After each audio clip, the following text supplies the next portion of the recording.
تولج اللیل فی النہار وتولج النہار فی اللیل. اور ایک دفعہ ایک چیز جانے کے بعد یہ نہیں کہ چلی جاتی، سورج جانے کے بعد پھر نکل آتا ہے. تولج اللیل فی النہار وتولج النہار فی اللیل وتخرج الحی من المیت وتخرج المیت من الحی.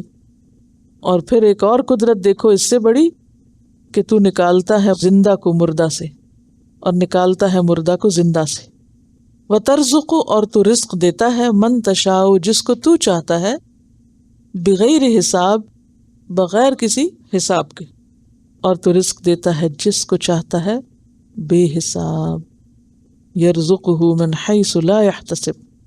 اب یہ جو رات کو دن اور دن کو رات پر ڈالتا ہے، تو سورۃ الزمر آیت 5 میں بھی آتا ہے یکور اللیل علی النہار ویکور النہار علی اللیل.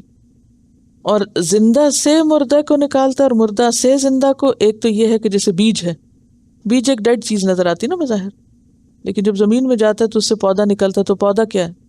لائیو ہے. اسی طرح ایگ کیا ہے؟ ڈیڈ ہے. لیکن انڈے سے جب چوزا نکلتا ہے تو وہ لائیو ہے. تو تخرج الحی یعنی زندہ چیز جیسے پودا ہے یا پرندہ ہے، تو یہ بیج سے یا انڈے سے نکلتا ہے تو وہ مردہ ہے. وہ تخرج المیت من الحی. اور بعض اوقات زندہ کے اندر سے مردہ چیز نکلتی ہے، ہاں؟ جیسے مردہ بچہ پیدا ہوتا ہے. تو یہ سب کچھ اللہ کے ہاتھ میں ہے، اور رزق بھی اللہ کے ہاتھ میں ہے. بعض نے یہاں زندہ اور مردہ سے مراد چیزیں نہیں لی، بلکہ ایمان اور کفر کو زندگی اور موت سے تشبیہ دی. کیا بھلا وہ شخص جو مردہ تھا، تو مردہ سے مراد یہاں کون ہے؟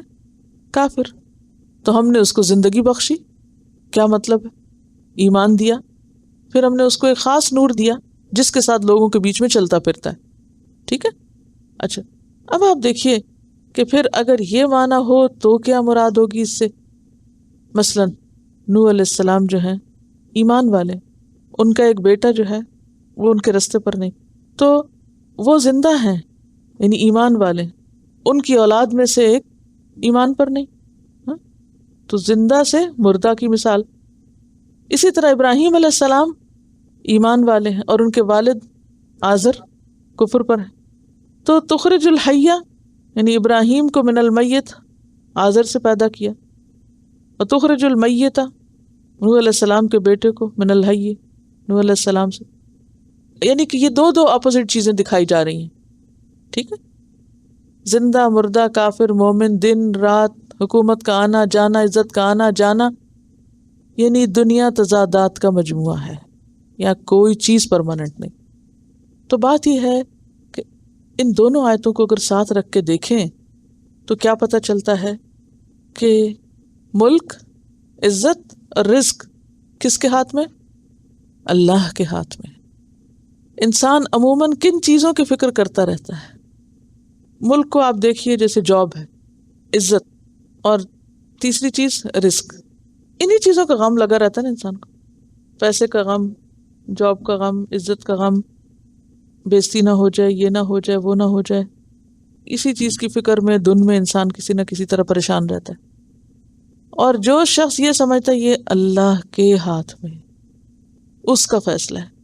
میرا کام کیا ہے؟ غم لگانا نہیں، میرا کام ہے کوشش کرنا ہے. جو میرے حصے کا کام ہے وہ مجھے کرنا ہے، اور باقی اللہ کا کام ہے، جو چاہے کرے، اس سے اس کا فضل مانگنا چاہیے.